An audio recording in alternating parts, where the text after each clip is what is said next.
Hi, and welcome to my presentation on the power of mindfulness. My name is Dr. Athena Payne. I'm the owner of Salence Chiropractic Clinic in Fort Worth, Texas. I'm so glad you guys have decided to join me on this subject. Um, just a little bit about me. I know I'm a chiropractor, but I really enjoy learning about and implementing mindfulness daily in my life. And so I wanted to educate you on this and maybe introduce this to you because many people have not heard about the practice of mindfulness. So a little bit about me, I am a chiropractor, but what a lot of people don't know is that my bachelor's degree is in psychology, and I've done some master coursework in counseling psychology. I only had one semester left in counseling psychology, and let's just say life made a change. So here I am a chiropractor. And I also use a little bit of psychology with my patients as well. So I really enjoy also educating people about mental health as well. Now, again, I am not a certified psychologist or counselor, but I want to introduce this technique to you because it's something you can implement in your life now. Even now is so important to do so because of all the stress and anxiety that we're experiencing right now. But we're always going to experience stress. We can't avoid it. And we're always going to have some kind of worry or anxiety. Okay, that's just human nature. So here are some techniques and some information about mindfulness I hope that you will find very useful today. Just in case we have technical issues, if we log out, just stay here. I'll log back in and load the presentation again and pick up where we left off. So again, I want to welcome you. I did have a lot of people sign up in order to see this presentation. So I applaud you on that. I feel like you're very interested in learning a better way or a different way of taking control of your stress and also managing it much better, and also implementing something to help you get through the ups and downs of the day. Now, throughout this presentation, I used a lot of references, websites, research articles, and I have these on PDF. So if you want a copy of this so you can do some further reading on your own, I'll be glad to provide that to you. You can just contact me through email, excuse me, or Facebook, and I'll be glad to give you a list of those resources. So let's delve into this. And we're going to start with what is mindfulness? What does it mean to implement this into your life? Well, here's the deal. We go through life so fast, right? And before you know it, 20, 30 years have passed and you're going 100 miles an hour and you just have totally forgotten to just be thankful to be present. Have you guys ever heard of present time consciousness? That is so important. So mindfulness is simply being aware of what is happening right now. Not what has happened, not what might happen, but what is happening at this moment. So being fully present, fully aware, and fully able to engage with one's current situation or environment is the definition of mindfulness. Many times we jump out of bed, we start our day, we get the kids out of bed, or we start our breakfast if we get a chance to eat, right?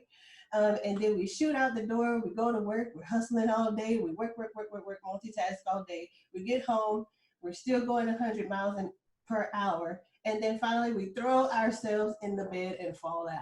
Well, that's not a great way to live your life. Don't you agree? So we're going to learn some things here on how to take things with ease. So, if mindfulness is focusing on the now, why then does it seem so elusive to so many people? Well, the reason is because we're so overstimulated. There's nothing wrong with technology, there's nothing wrong with having television, but you should be able to kind of limit or be able to manage using these things much better in your life so that you're not overwhelmed.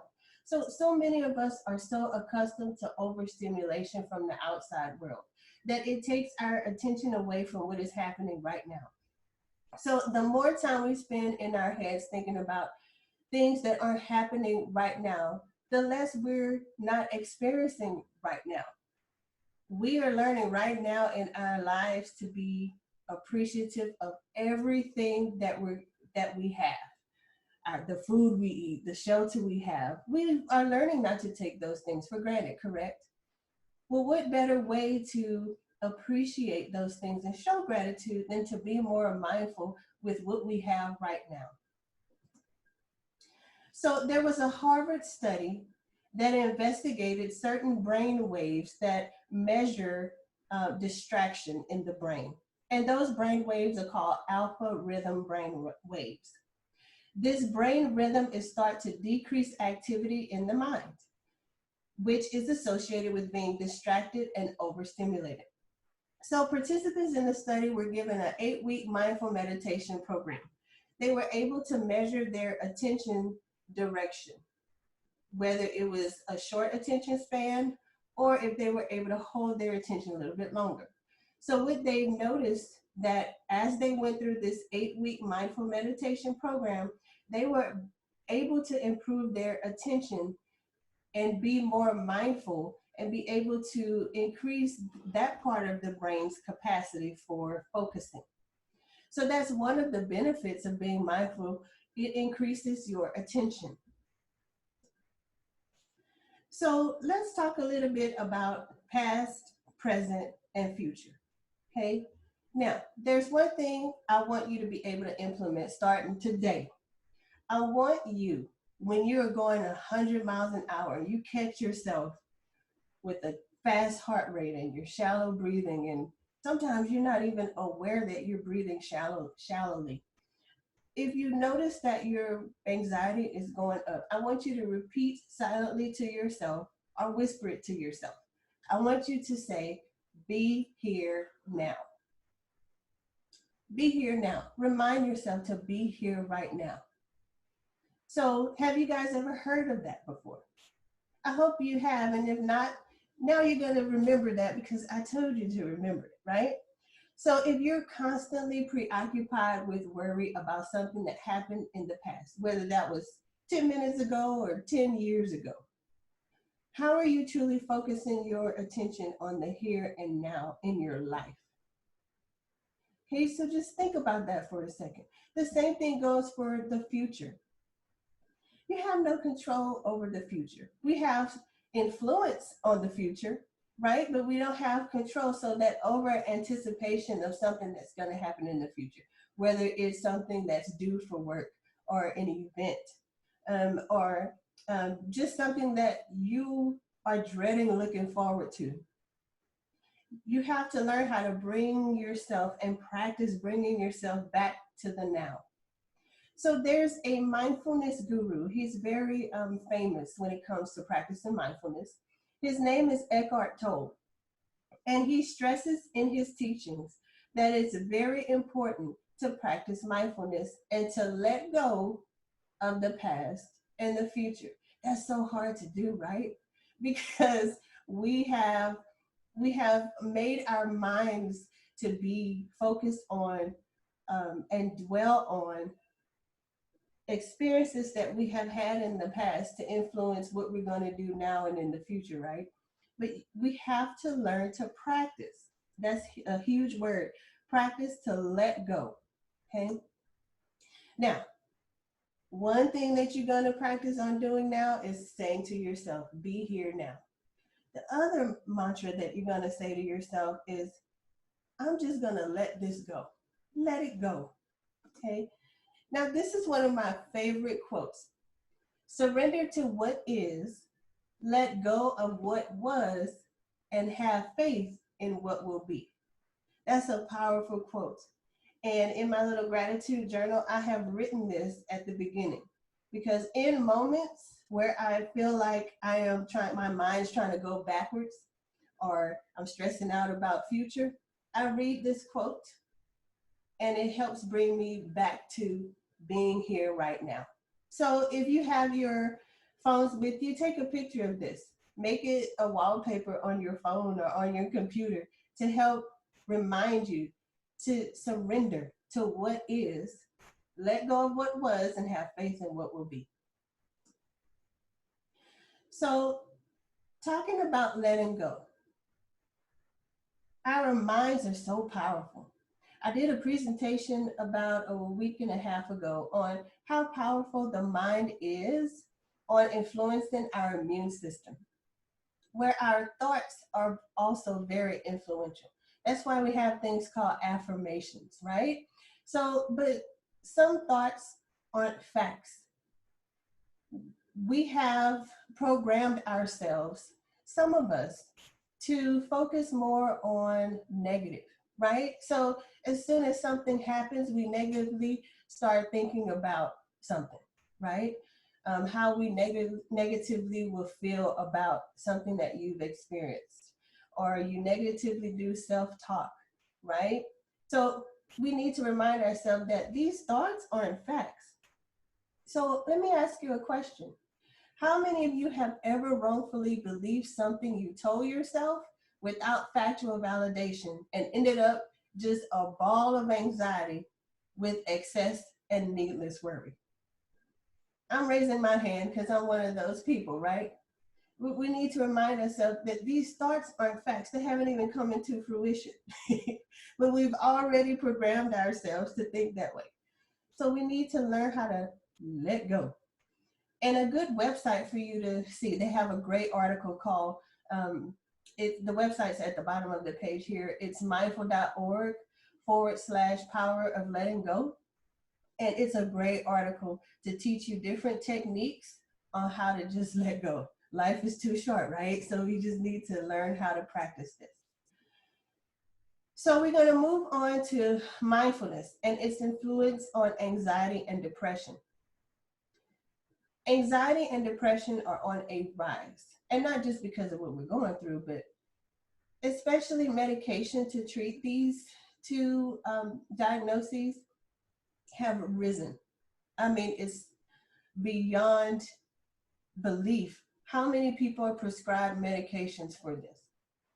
If you're interested in a natural way to help get you through some anxiety or depression, try some mindfulness techniques. Again, I'm not treating, I'm just telling you and introducing you to a technique that you will probably enjoy. So, increases in instances of anxiety, depression, and various other forms of mental illness have been brought to the forefront of our awareness in recent years. Okay, that's what I just said. This and the fact that mindfulness seems to work effectively against anxiety, depression is a huge reason why more people are talking about mindfulness practices. So the question you might be asking is, how does mindfulness help with anxiety and depression? So this is a big thing. Engaging with a regular mindfulness and meditation practice is the only way to build up stamina. It's the only way to build up awareness to the onset of anxiety and poor mental health. So when you practice mindfulness, you become more self-aware to be able to identify those emotions that arise when it comes to anxiety or stress. It's okay to feel that. Again, we're human, we're going to feel these things, but to be able to practice mindfulness, to be able to identify it, once you are able to identify it, then you know what you can do with it, right? You can switch and kind of switch your mind into more of a relaxing state. So the more we familiarize ourselves with our personal now, our personal state of being, the more you practice this, the more you change your brain physiology and your body physiology. Okay, and the key word here is, again, practice. This is not something that you do every now and then. You have to practice. Your mind is a muscle. You have to build it. There's something in neurology called neuroplasticity. I don't know if you guys have ever heard that before, but it's like this. It's this metaphor. Let's say you're walking through the woods, okay? And you walk a same path every day, the same path, you start to look down and you start to see that the grass is no longer there where you've been walking. You have walked so much in this same path to where now this path is ingrained into the ground. Same thing with your nervous system and your brain. The more that you practice it, the more those neurons fire, the more you have that ingrained unconsciously and naturally in your nervous system and in your brain. Okay, so it's not just going through the practice, you're actually changing your body. So this was a research article called The Benefits of Mindfulness Meditation for Anxiety.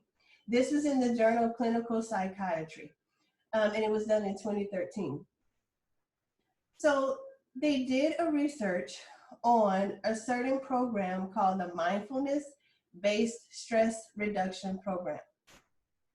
So they took two groups. One group was very experienced in meditating. They took another control group that was just a baseline control group. And both of these groups had people that were diagnosed with GAD, which is called generalized anxiety disorder. They were able to measure through different battery of tests their stress, okay, and their anxiety.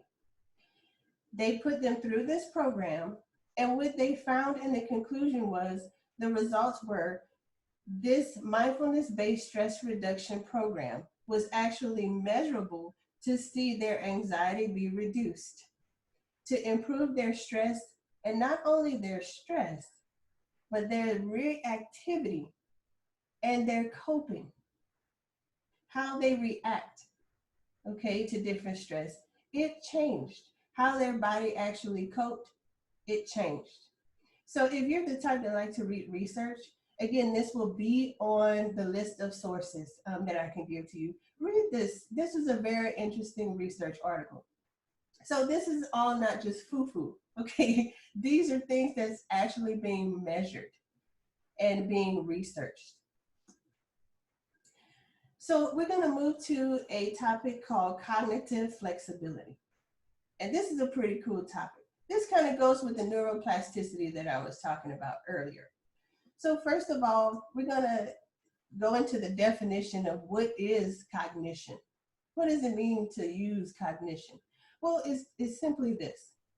It's the mental action or process of acquiring knowledge. Okay, once you acquire it, you're either gonna understand it through thought, through experiences, or through your senses.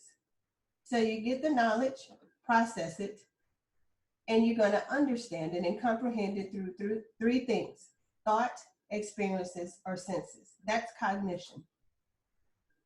So cognitive flexibility, decreasing your reactivity to external events and triggers, is another benefit of regular mindfulness practice.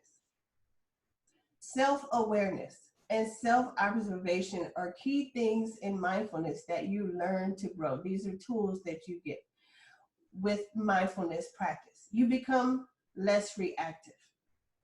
You ever notice that if you encounter a stressful situation, immediately your heart races, your blood pressure feels like it shoots up, your hands might get clammy, immediately your sympathetic nervous system just, it shoots off, okay, and it's activated. As you practice mindfulness, your cognitive flexibility and how you react to these triggers actually increases. And not only that, you're able to multitask a lot better. So there's some drawbacks to multitasking. I'm sure you've heard this before, but when you practice mindfulness and increase your cognitive flexibility, you increase your overall improved brain capacity in order to successfully do these things.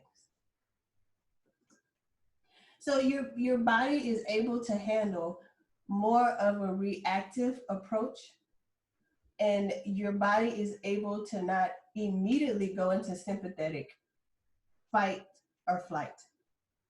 So here's another research article on meditation and cognitive flexibility. So the name of this article is Meditation, Mindfulness, and Cognitive Flexibility. This was in the Journal of Conscious Cognition.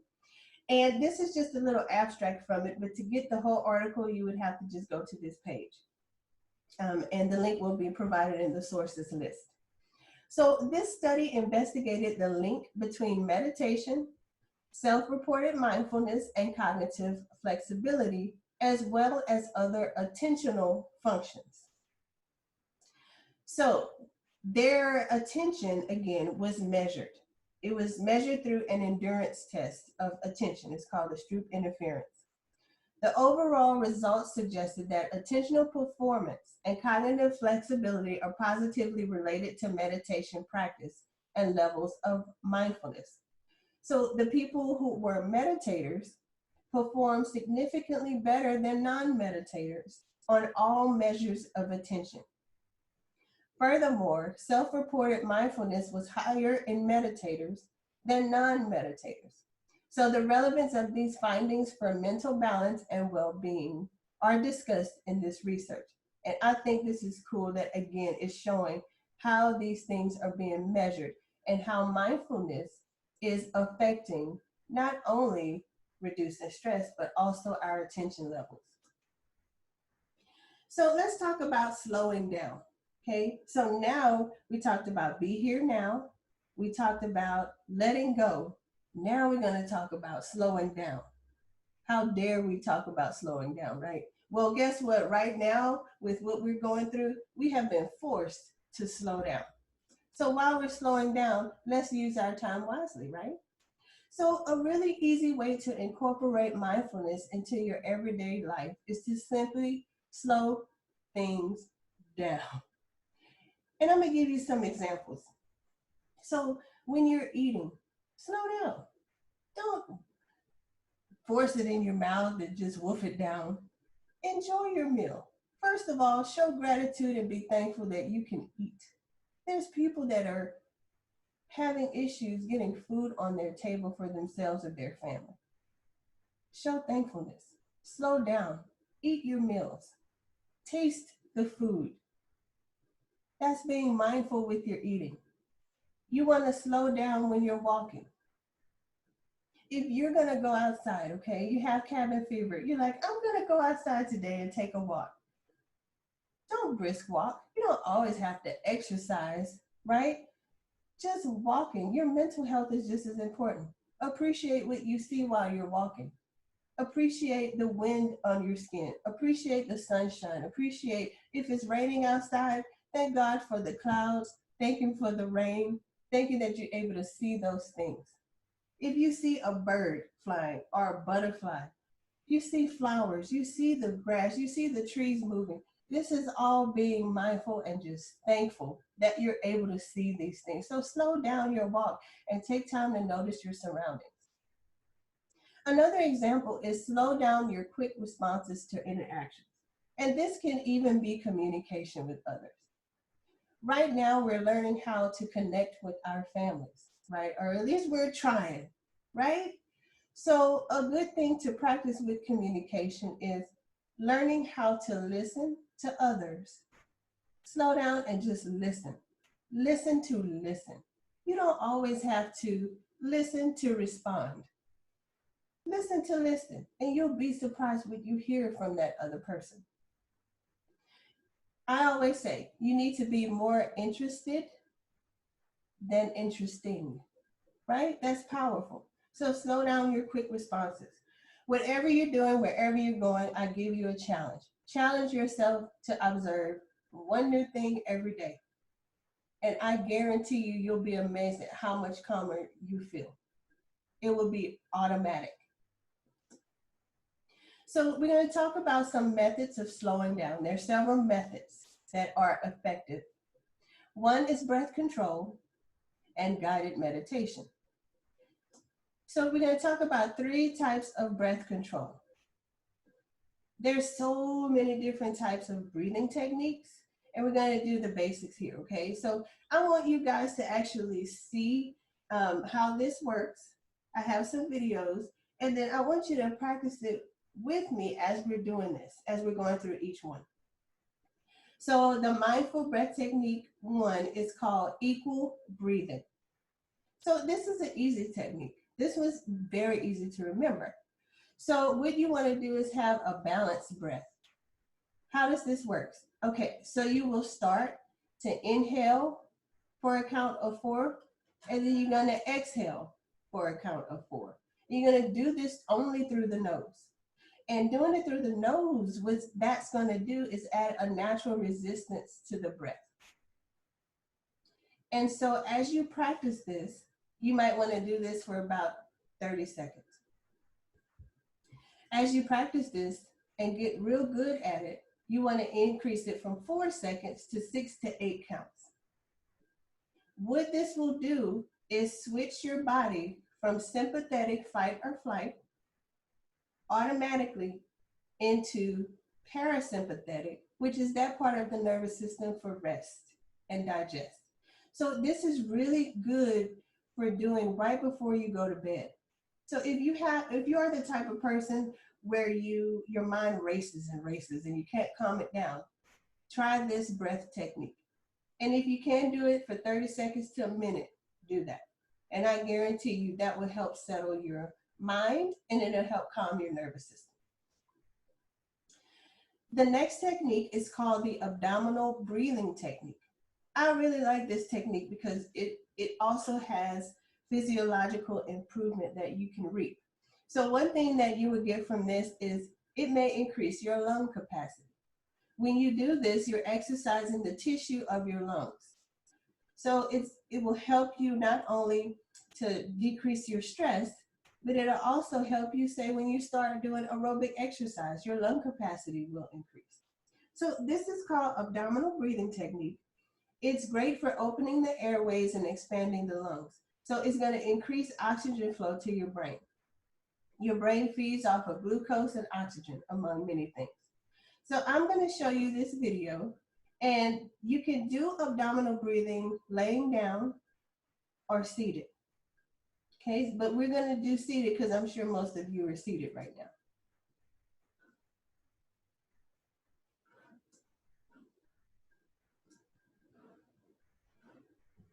Hi everybody, my name is Lee, and today we're going to learn how to do belly breathing.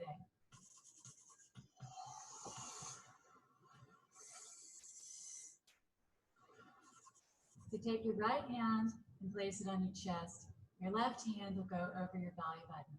When you breathe in through your nose, your belly's going to go out. As you breathe out, your belly's going to go in. Make sure the hand over your chest isn't moving. So let's practice. Breathing in, breathing out. Breathing in, breathing out. You can keep doing this 10 times for relaxation.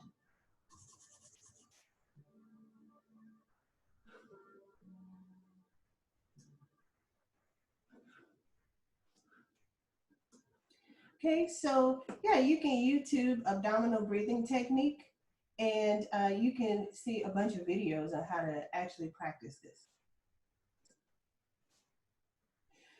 So this works best for if you are about to encounter a stressful event, like you have to give a presentation or you're about to take a test. You want to do some abdominal breathing before you start, and that'll help reduce the stress in your body. The third breathing technique is called the alternate nostril breathing. So this one is very popular in yoga. So it brings calm and balance to your right and left brain, okay? And it equalizes the amount of oxygen on both sides of the brain. Brain balancing is very important, so getting the oxygen to both sides equally is very important, okay? So this is called the alternate nostril breathing, and I'm going to show you this.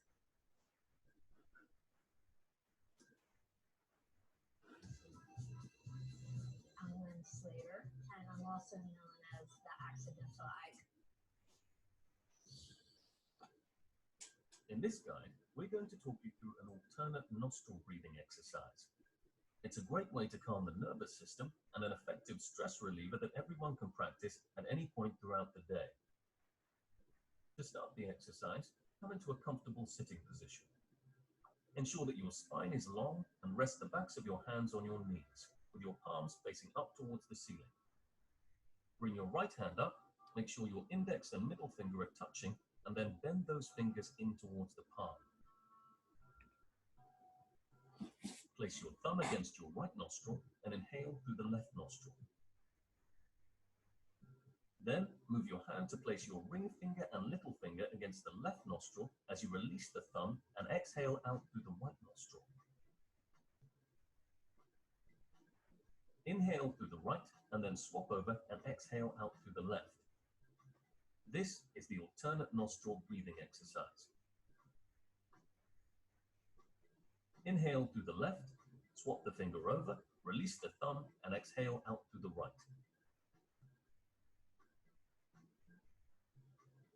Then inhale through the right, swap over, and exhale out through the left. Continue to repeat this exercise for about 10 to 20 breaths or until you can feel your body is relaxed. Keep the breathing steady and consistent. So, there you have a simple demonstration of an alternate nostril breathing exercise.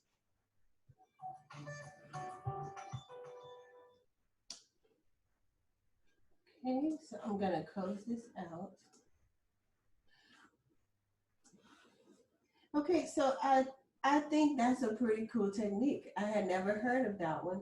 And I know a lot of people have never heard of that unless you've done yoga before.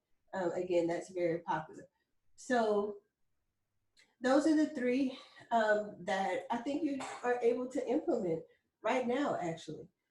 So we're going to talk a little bit about the difference between mindfulness and meditation. So all mindfulness techniques are ultimately a form of meditation. And so it's a thin line between the definitions of mindfulness and meditation. So mindfulness is really encouraging you to be more aware of the present moment and surroundings. But meditation is where you're more focused on a particular thing or intention. So some people meditate to reduce anxiety, or they meditate to increase resilience, like we did last week in our mindfulness challenge on Facebook. And so the difference is mindfulness, you're more aware and present. Meditation, you're focusing more on a particular thing or what's called an intention. In neuroscience, there are a lot of research into mindfulness. There's a great article too in the list of resources that I'll provide to you, but it's called neurobiology. And so neurobiology involved in the process of mindfulness, it's grabbed the attention of a lot of scientists, okay? And they found countless instances of improved brain function and newly formed neural pathways as a result of meditation and mindfulness. That there goes that word, neuroplasticity. And it's scientifically proven that mindfulness can change the way your brain works. So from cognitive to behavioral improvements, to concentration, increased productivity levels, increased focus, increased attention. There can be no denying that this practice is a wonderful way to change the way you think. So we learned about a breathing technique. Now let's talk a little bit about guided meditation. Have you guys heard that before? I'm sure you have. So if you're still a little bit unsure about where to start with this whole mindfulness, okay, I hope you're not saying, oh, this is a bunch of foo-foo. I'm trying to prove to you that this is scientific, okay? There are a wealth of resources online to help you to start practicing guided meditation where there's a voice on the audio that guides you and teaches you how to meditate. One thing that I like to do in the morning is to implement mindfulness. Morning time for me is the best because it sets me up for the rest of the day. So in the morning before you start your day, and some people like to do it before they go to bed, those are the best times to practice mindfulness. Now, you can do it throughout the day, if you're at work, if you are working, and when we go back to work, you can use 5 or 10 minutes, even five. You can use 30 seconds and do a little bit of meditation. A good place to start is on YouTube. There's a ton of videos on guided meditation. There's a guy named Jason Stevenson. He has some awesome YouTube videos on guided meditation. There's also some apps you can download on your phone or tablet. One is called Headspace, and the other one that I use is called Insight Timer. There's also one called the Calm, CALM app. I personally like the Insight Timer for myself. So there's not only guided meditations, but there's inspirational audio, there's encouraging audio. There's also mindfulness music. So let's say that you're at work and you're at lunch, you want to go to your car and just get out of the building for 5 minutes. You can listen to something on the Insight Timer, or you can listen to some music to kind of calm down. You can practice some of those breathing techniques. So, how can I start? How can I start this, Dr. Payne? So, you can start by doing 5 or 10 minutes a day. You don't have to do a whole hour. You get 5 or 10 minutes a day. As long as you are what? Practicing. That's the key. The more you practice, the more it becomes automatic for your body's physiology to reduce stress. Now, when you first start, don't beat yourself up, okay? Because it is practice. It's like riding a bike. When you first start, you have a little trouble balancing, but as often as you practice, next thing you know, you can go from training wheels to two wheels, right? So don't beat yourself up. And here's the key. The more busier, the busier you are, the more distracted you are that you find yourself, the more uneasy you are in life, the more you need to practice. So the more you need to practice mindfulness and meditation. So I encourage you to do so. 5 or 10 minutes a day. We can do that, right? We have time. So I what I did for my patients was created a mindfulness wellness challenge. I know the effects of the mind on the body, all the way down to your nerves, the nervous system, which controls everything in your body, including your muscles and your joints and your nerves and pain, right? So I decided to create what's called the Mindfulness Wellness Challenge. And what I did was I combined mindfulness techniques combined with wellness and made it into a fun challenge. So let me show you a little bit about this. It's a 6-week challenge. As you noticed in a lot of the research, they implemented the research for at least 8 weeks. It wasn't like 2 days or 7 days. It was for weeks to really notice a change in the brain activity. So what I did was a 6-week challenge, and it composes of different activities. So one part of the challenge, you're able to pick activities that you're going to do for the day and record those on a document online. So for example, you can get 1,000 points if you reschedule your chiropractic adjustment, or schedule it for your kids, or schedule for your spouse or yourself. Of course, I'm going to throw that in there because I'm a chiropractor, right? So, so, or you can notice your posture, right? And what that means is, for example, you're on the computer, you notice you're slumped over, and you straighten up. You do some shoulder rolls. So there's some posture exercises that I posted on the Facebook page that you can do to reset your muscles. Under the 750 points, you can add your kids to your exercise routine, do some daily breathing. For everything that you do on here, you get points. Some other things, cook a healthy meal with your spouse. You can post a picture on Facebook of you practicing mindfulness. You can watch one of my webinars like the one I'm doing now and get 250 points. You can listen to music and dance, right? So all these things are fun, but it's a fun way of easing in some mindfulness and wellness activities. So let's say you want to join my group. Okay, so if you join the group, at the top of the page, you're going to see an announcement. And it's for all new members. So even though we're in week number 4, we have about 2.5 weeks left. You can jump in at any time. That's the cool part.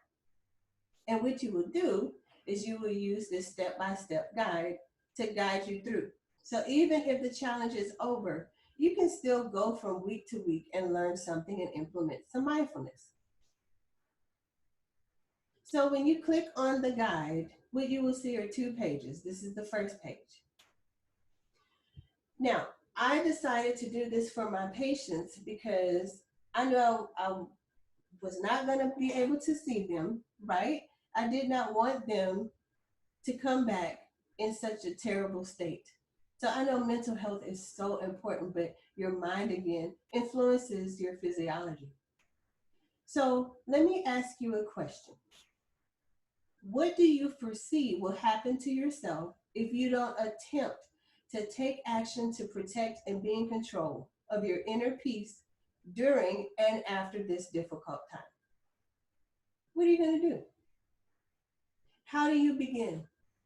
And that's where this mindfulness challenge comes in to play. So when you join the challenge, you're just going to follow these instructions. It looks like a lot, but it's not.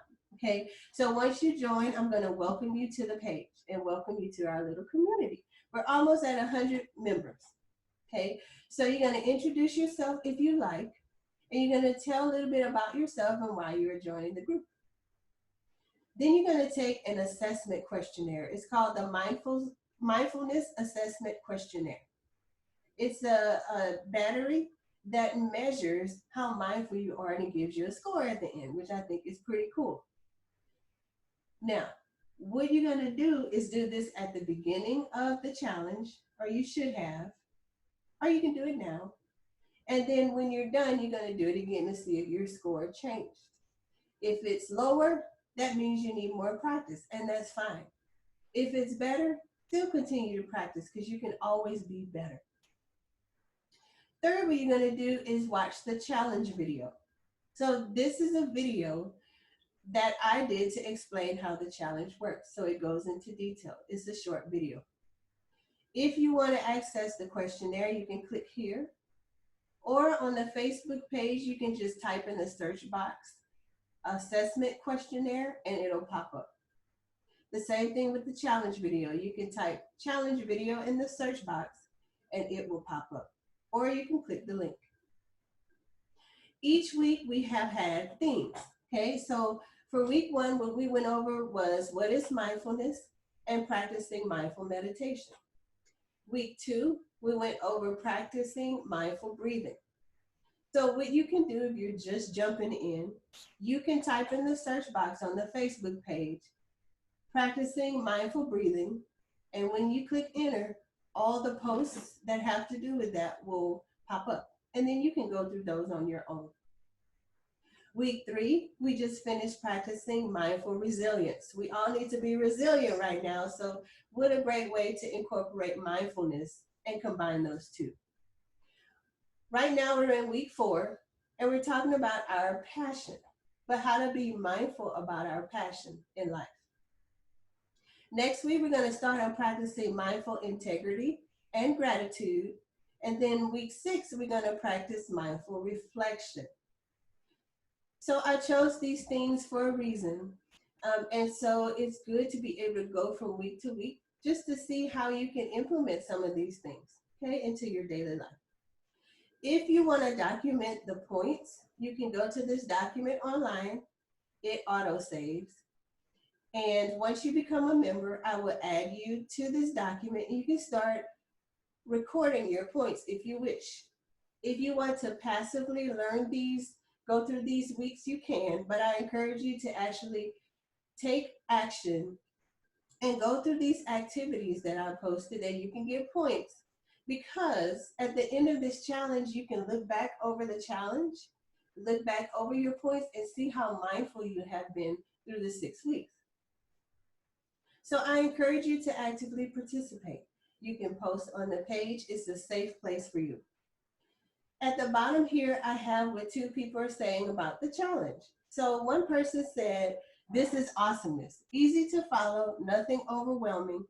Each activity is totally attainable.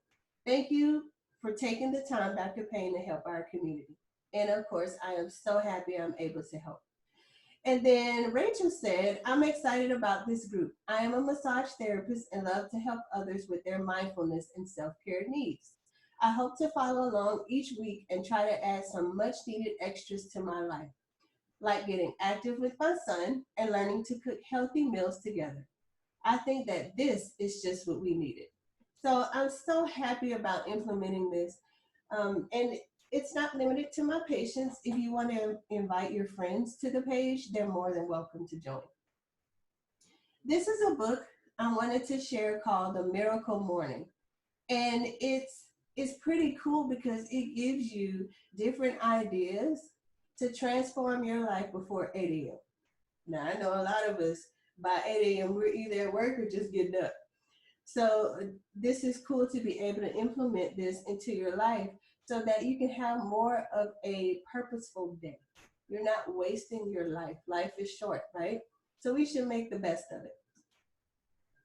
So, if you guys have any questions about mindfulness or how to join the challenge, definitely email me, or you can send me a private message on Facebook or comment below this video, and I'll be more than happy to help you. I really hope you guys had a great time enjoying about mindfulness. I hope you learned something new today. If you have any feedback, please let me know as well. I thank you, and I hope you guys have a very mindful day.